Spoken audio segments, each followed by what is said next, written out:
विमा कंपन्यांच्या सुलतानी कारभाराने बळीराजा पुरता त्रस्त झालाय। साम टीव्ही कंपन्यांच्या मुजोरीचा पर्दाफाश केल्यानंतर लाखभर शेतकऱ्यांचे विम्याचे दावे आता स्वीकारलेत। काहीही कारण न देता हे दावे कंपनीने फेटाळले होते।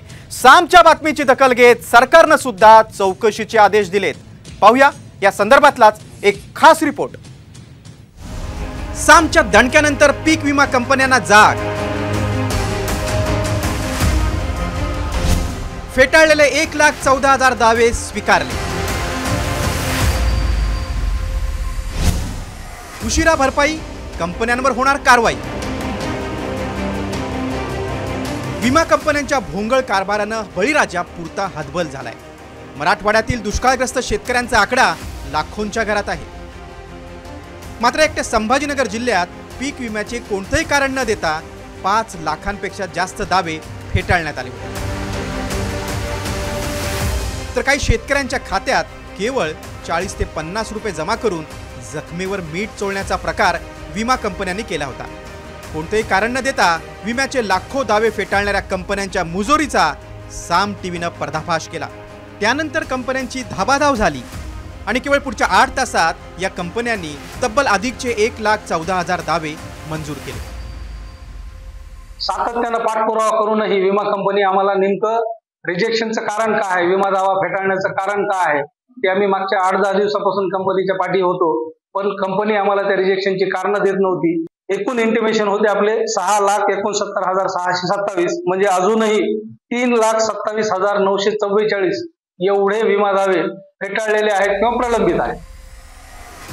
तब्बल 1.25 लाख शेतकऱ्यांना दिलासा मिळाला असला तरी अजूनही 3 लाखांपेक्षा अधिक शेतकरी पीक विम्यापासून वंचित आहेत। संभाजीनगर जिल्ह्यातल्या पीक विम्याची सद्यस्थिती काय ती पाहूया। संभाजीनगर जिल्ह्यात पीक विम्याचे 6,69,627 दावे, आधी कंपनीनं 2,29,553 एवढे दावे स्वीकारले। साम टीव्हीच्या बातमीनंतर पीक विमा कंपन्यांना खडबडून जाग आली। 4 जुलैला संध्याकाळी 1,14,000 अधिकचे दावे स्वीकारले। आतापर्यंत एकूण 3,43,553 दावे स्वीकारले। मात्र अजूनही 3,26,074 दावे प्रलंबित आहेत। प्रलंबित दाव्यांची कृषी अधीक्षक चौकशी करणार आहेत।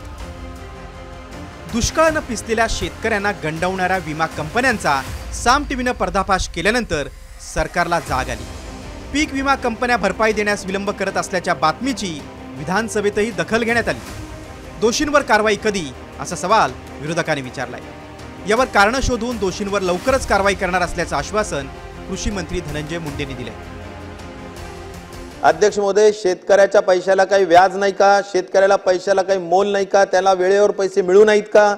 ते मिळाले पाहिजे आणि त्यामुळे 5-6 महिने लेट दिलं जातं। अध्यक्ष महोदय, त्या संबंधी काय केलं जाणार ती माझी पहिला प्रश्न। अध्यक्ष महोदय, आपण स्पेसिफिक कुठं लेट झालं हे जर सांगितलं त्या बाबतीत स्पेसिफिक जर जिथं लेट झालं, आपण जालन्यात सांगितलं जिथं लेट झालंय त्याचे कारण शोधून जर त्याच्यात पीक विमा कंपनी दोषी असतील तर त्यांच्यावरती नक्कीच कारवाई केली जाईल।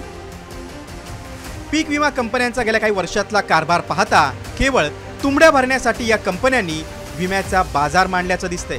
त्यामुळे शेतकऱ्यांमध्ये संतापाची लाट आहे। साम टीव्हीच्या बातमीनंतर 1.25 लाख शेतकऱ्यांच्या पीक विम्याचे दावे मंजूर झालेत। अजूनही 3 लाखापेक्षा जास्त शेतकरी पीक विम्यापासून वंचित आहेत। त्यांना दिलासा मिळेपर्यंत साम टीव्ही पाठपुरावा करतच राहणार। माधव सावरगावे, साम टीव्ही, छत्रपती संभाजीनगर।